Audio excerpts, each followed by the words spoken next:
Lesbian Detectives. Unsolved cases. She's still missing. Yeah, they haven't found her yet.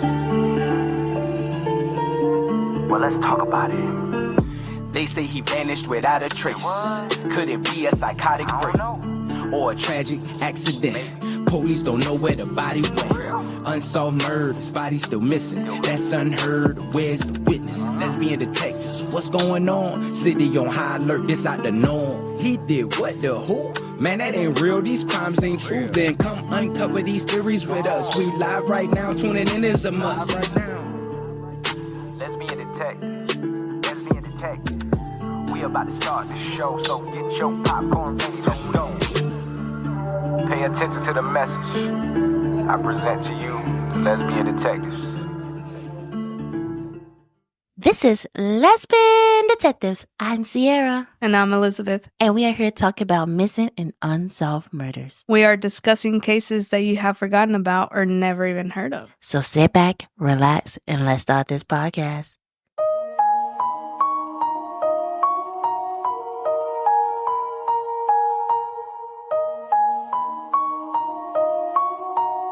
Welcome back, everybody. I hope you guys have amazing weekend and also January, because this month is almost done with.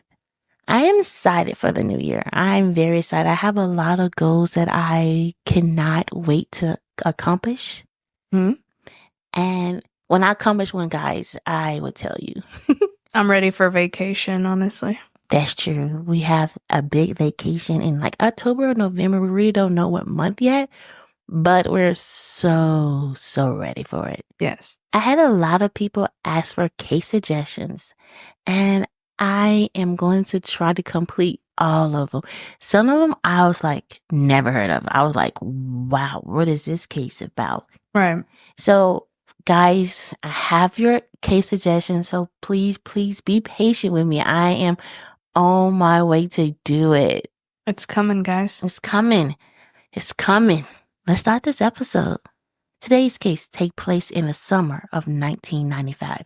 A young woman vanished while sunbathing on a quiet beach in Kentucky, pulled into the woods by a man. The witness described the abductor as having dark, brushy hair and a beard, carrying out the crime at gunpoint. Despite a massive search, only a fragment of her belongings were found. She was never seen again. Soon after authorities uncovered troubling evidence in the vehicle of a local man, items that was hinted at abduction, including duct tape, rope, and firearm. His vehicle was caught on tape near the scene. It was seen parked near the missing woman's car. When questioned further, the man took his own life, leaving behind a trail of questions, but no defined answers. Years later, a suspect emerged. Someone with a dark hair passed a connection to another missing woman. He fit the pattern, his potential involvement raising new questions about whether these two men might have worked together. Yet, he refused to speak, leaving investigators with more theories than facts. For nearly 3 decades, the mystery has remained unsolved. With the victim family tirelessly searching for answers, the truth seemed just out of reach, hidden in the shadows of conflicts, evidence, and unanswered questions. This is the case of Heather Teague. Heather Teague's life began on a sunny spring day, April 25th, 1975, in Kentucky, the eldest of 4 children. For an early age, Heather had charm and determination shine brightly. She was a beacon of energy. In her school community, an honor roll student, a cheerleader, and even crowned homecoming queen. Her accolade didn't stop there. She was a junior miss and an active person in the track and basketball team. Heather's poetic soul found solace in writing during a quiet moment. After graduating from Webster County High School, Heather paused her academic pursuit. She and her mother began to plan for the return of education, with dreams of attending Western Kentucky University to study psychology. By the age of 23, though dreams seemed within reach, but Heather's world had begun to shift. She lived in Clay, Western County, Kentucky, and was entangled in a relationship with a man 20 years her senior. Alongside this, drugs had creeped into her life, introducing instability and erratic behavior. 2 weeks before her disappearance, Heather had been reported missing, but reappeared brushing off concern of nonchalant. I was just running around. The day came, August the 26th, 1995. A day that would unravel Heather's story into a chilling mystery. In a warm afternoon, Heather decided to sunbathe at Newburgh Beach in Spotsville, Henderson County. The serene setting was shattered when around 12:45 p.m. an unthinkable act unfolded. From across the Ohio River in Indiana, Tim Walthall was gazing through his telescope when he saw a horrifying scene. A man approached Heather, grabbed her by her hair, and dragged her into the woods at gunpoint. Wow. The details Tim provided to authorities painted an unsettling image of the abductor. The man was white, 6 feet tall, weighed between 210 and 230 pounds. He wore only jeans, a mosquito net, and what appeared to be a wig over his bushy beard. Police descended on Newburgh Beach with canines, divers, and a helicopter equipped with infrared technology. They found fragments of Heather's bathing suit and a towel near the woods, but nothing that pointed to where she had gone. Suspicion soon landed on a local man, Marvin Ray Dill, also known as Marty. His red and white Ford Bronco had been stopped during a routine traffic stop, and the items found inside were alarming. 2 guns, duct tape, rope, rubber gloves, and a strand of hair resembling Heather's. Dill also bore a striking resemblance to the sketch Walthall had provided. Surveillance footage captured his Bronco near Newburgh Beach, close to where Heather's car was parked. What followed was a shocking twist. Dill asked his wife to leave the house and then took his own life before the officers could enter. Though his death left questions unanswered, no trace of Heather was found in his home. As the years passed and leads grew colder, a sinister figure emerged in 2004. Christopher J. Bellow, a man with a disturbing past. Bellow's name struck fear in investigators as his criminal history revealed a pattern of violence. He had been convicted of attempted involuntary manslaughter in the chilling death of his lover, Catherine Fetzer, and was linked to the disappearance of several other women. What made Bellow's involvement particularly unsettling was the striking resemblance his victims bore to Heather. All were young women of similar height, weight, and appearance. Investigators couldn't ignore the possibility that Heather had been among his targets. It's crazy that the police saying that it can maybe be 2 men. That's crazy to me. Right. Because they didn't think of it. They're like, okay, it was him because he committed suicide. Mm-hmm. So it sounded like he had a guilty conscience. Right. But it seemed like this man right here, as I said in like a last episode, an alpha and omega. It seemed like he was the alpha. He was like the one who really was planning it and really abducting this woman. Like he was the leader. Right. It seemed like the other man, he wasn't. He was just like, he went along with it. He's still as bad as the alpha, but he was the weaker one. Right. Man, I wonder why the police didn't think of him first, because it seemed like he was tied to a lot of women that went missing. Right. And first of all, why is he still out? Like, why can't y'all just, stop him? Right. Adding another layer of intrigue, it was theorized that Bellow and Dill might have been accomplices in Heather's abduction. Perhaps one had approached her while the other waited nearby in the getaway vehicle. Yet, when questioned, Bellow offered nothing but silence, a refusal that only deepened the mystery surrounding Heather's fate. Heather's mother, Sarah, fought tirelessly for justice. In 2007, she had Heather declared legally dead to gain access to the FBI files on the case.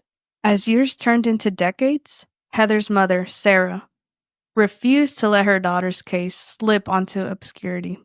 Her relentless pursuit of justice led her to uncover what she believed to be grave negligence by law enforcement, an assertion that became the foundation of a $29 million lawsuit, a federal lawsuit filed against Kentucky State Police, Post 16, and the FBI.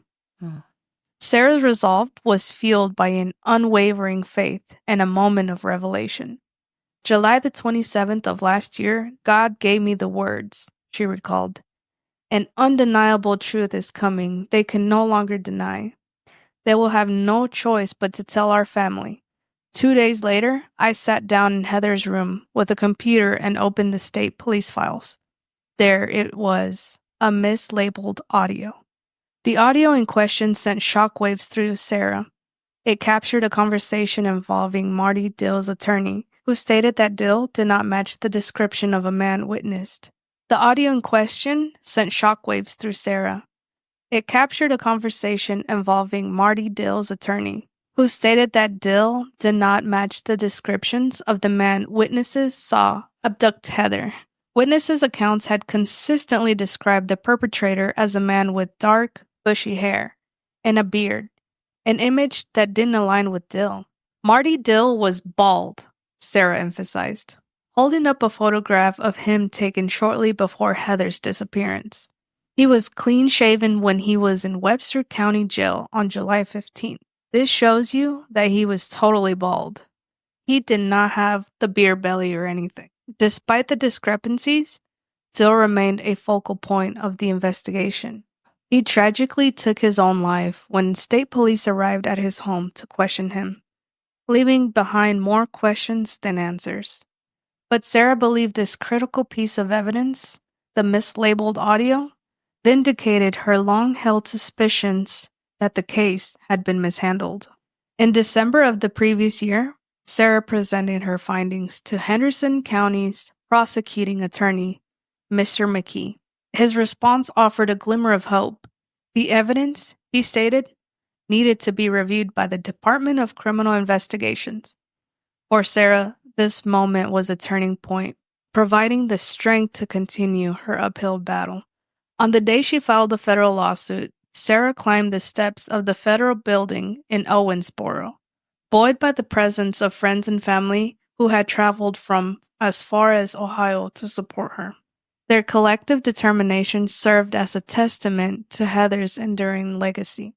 Today, I feel so, recognized and honored that Heather's family is not going to stop fighting for her, Sarah shared, her voice filled with both pride and pain. In her lawsuit, Sarah claims negligence on the part of law enforcement and seeks not only compensation for legal fees and damages caused by their alleged missteps, but also a lasting tribute to her daughter. A life-size portrait of Heather Teague to be hung at Kentucky State Police, Post 16. Sarah's fight is far from over, but her determination remains unshaken. Through faith, resilience, and the unwavering support of loved ones, she continued to seek answers, hoping that the undeniable truth she believes in will one day bring her daughter's story to light.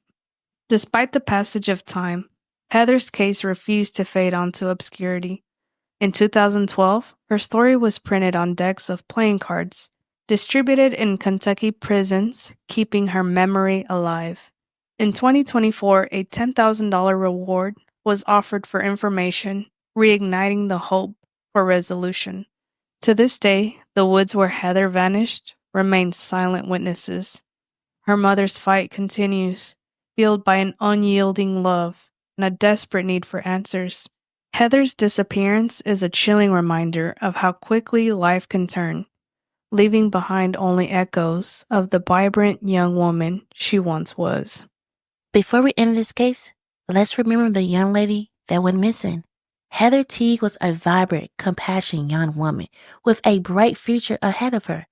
Known for her radiant smile and warm spirit, she excelled in school, loved sports, and found joy in writing poetry. She was crowned homecoming queen, a reflection of the light she brought to those around her. Heather's disappearance had left an unfilled void in the lives of her family and friends. but her memory continued to inspire resilience and love. Her mother, Sarah, has dedicated her life to seeking justice and keeping Heather's story alive. Though the answers remain elusive, Heather's legacy is a reminder of the preciousness of life and the strength of family and love. She will forever be remembered not just for her tragedy of her disappearance, but for the joy and beauty she brought into this world. This is the case of Heather Teague. Now let's get into some theories. Let's get into some theories.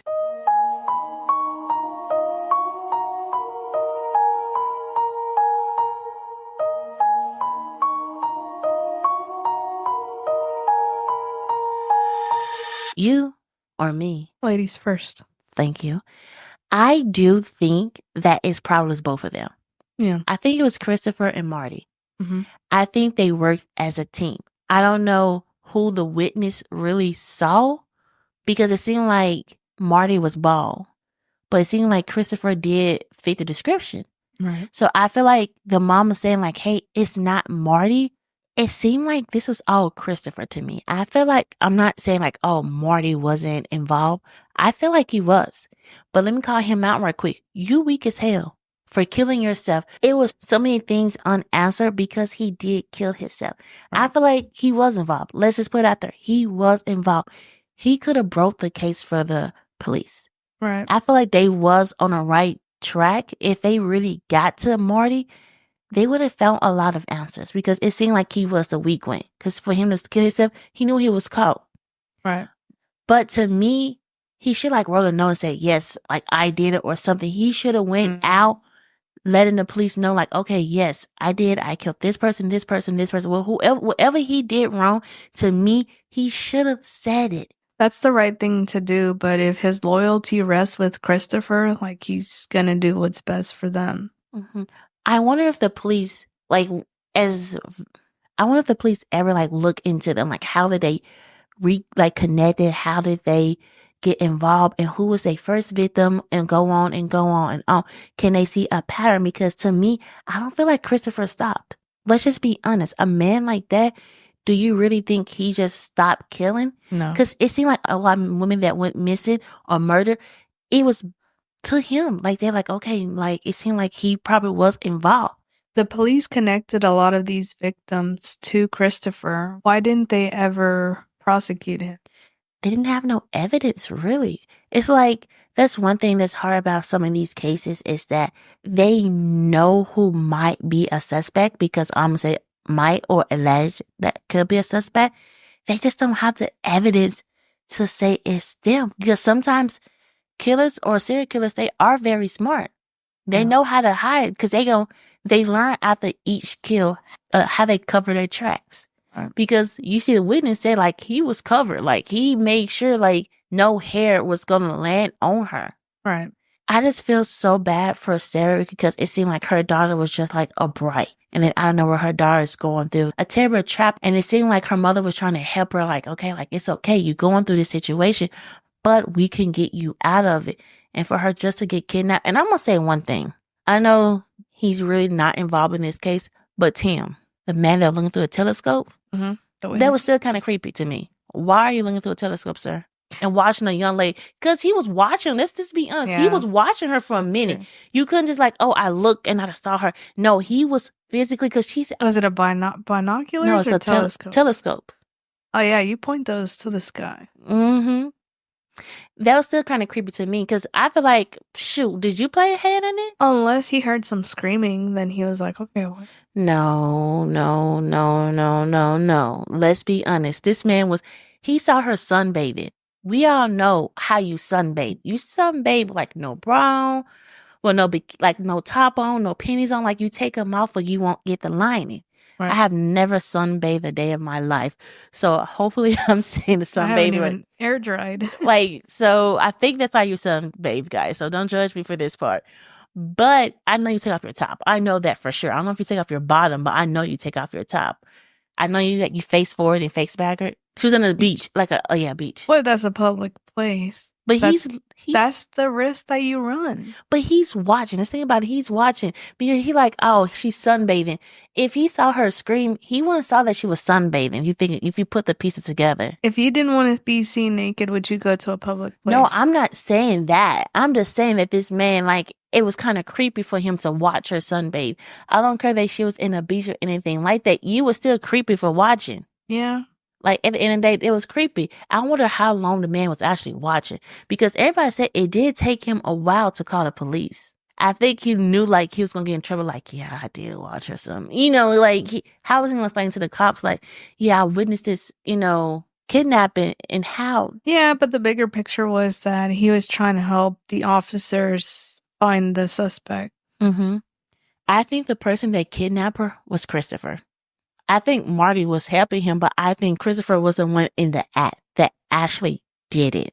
Like at the beach? Yes. He's the one that took her. Mm-hmm. It makes sense with what the mom said, Sarah, that Marty was bald and the person was not bald. Mm-hmm. So then that leaves Christopher.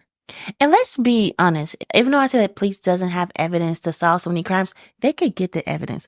If they really get the manpower and go hard and look into the cases that they think Christopher is tied to, they really could solve the case. They could solve a lot of cases. I feel like a lot of police officers get at a standstill. They're like, oh, okay, we need evidence. One day the evidence is going to come and just fall on our lap. I think sometimes some of them think that way. And I'm just going to be honest. Because if they feel like this man could be a serial killer and he got so many bodies that's tied to him, what the hell? I'm sorry for cussing. But it seemed like, what's the wait for? I feel like, and this a theory I was standing down on. It's not a lot of theories that I'm like, I'll stand down. This is how I feel like it went. I feel like they was watching Heather for a while. I feel like they saw her like, okay, she's by herself. Nobody's around. Let's go because they had everything in their car. Mm-hmm. I feel like Christopher told Marty like, hey, stay in the car. I'm going to go get her. He went, he got her. He grabbed her by her hair. And then I felt like, I don't know per se what happened out of that, but I know they were the ones that probably kidnapped and murdered her. Yeah. Do I think she's alive to this day? I don't. I think she probably didn't last a couple hours. Right. Because serial killers like that, and I have watched so many documentaries, they're not going to keep their victims alive. They like the chase and the thing. After they did what they did to her, she's gone. It probably so many other women that's probably buried around her. I promise you, they have a grave site of all their victims that they have committed a murder to. They have them somewhere in a plot of land or somewhere that's tied to both of them. And the person I feel like the police need to look into their back is Christopher. Mm-hmm. What was a major moment in his life? Like, it's somewhere that he put these victims for a reason. Because I'm just going to be honest. I feel like he visited them a couple of times. Right. I feel like even though like he buried them, he kept going back to that spot where his victims are for a reason. I feel like he really is a psychopath. Yeah. Not trying to diagnose him. I'm not that type of person. To me, if you killing somebody, you not right in the head. Let's just be honest with that. But I feel like it was Christopher. A lot of people are like, oh, it's more. I feel like he's involved. I do. I feel like he was a second man because I feel like they worked together. Right. It's a lot of criminalized older episode that I have watched. I'm a little detective of them shows that I feel like can be tied to this. I do feel like they work together. Just think about the tape. It seemed like the mom figured out it wasn't Marty. I think she feel like, oh, it wasn't Marty. I feel like she probably just think it's Christopher. She never came out and said who she really believe it is. But I feel like she believed it can be Marty because how he looked. He shaved his head. He was completely bald, no beard. But Christopher, they said that he did fit the description. Right. Just think about, they said that Marty's car was by Heather's car. It seemed like they used Marty's car as a getaway car, per se. I just feel like Christopher liked the chase. I feel like he liked to abduct the women. And I feel like Marty was just not going along because you have free will. You can do anything you want to do. But I feel like he was more of the passenger. He wasn't the leader. I mean, I feel like at the end of the day, they both liked what they were doing. They liked to live on the edge. They liked to persecute a special type of woman. Mm-hmm. And at the end, Marty couldn't really take it when the police showed up at his door, clearly. But Christopher, it's like how you said, maybe he had more experience. He wasn't really fearful. He didn't really care. And he was very smart about it because they were never able to link him to the other murders that he committed. So he probably felt really mighty because of it. Mm-hmm. And then he had Marty, which I feel like was the scapegoat. Mm-hmm.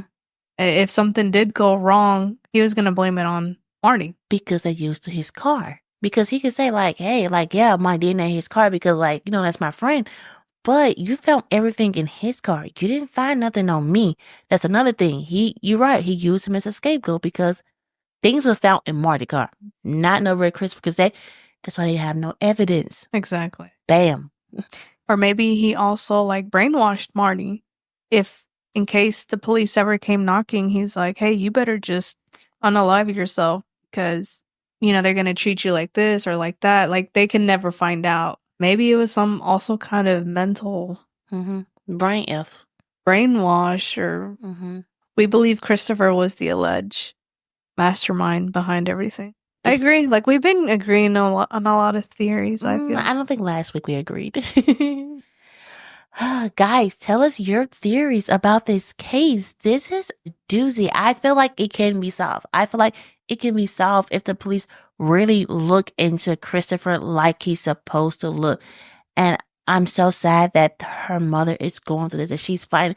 But you know, that's a mother. She's going to fight for her child tooth and nail to her last breath. And we seen that with the Undale case. Her mother fought until she couldn't fight no more. That's a mother, you know, that's really a mother.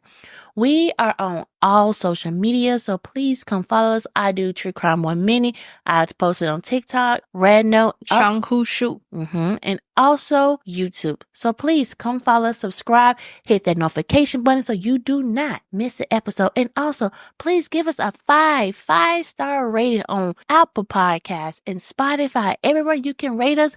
Give us a rating. Tell your friends. Tell your friends to tell their friends to tell their friends about us. Please get us out there.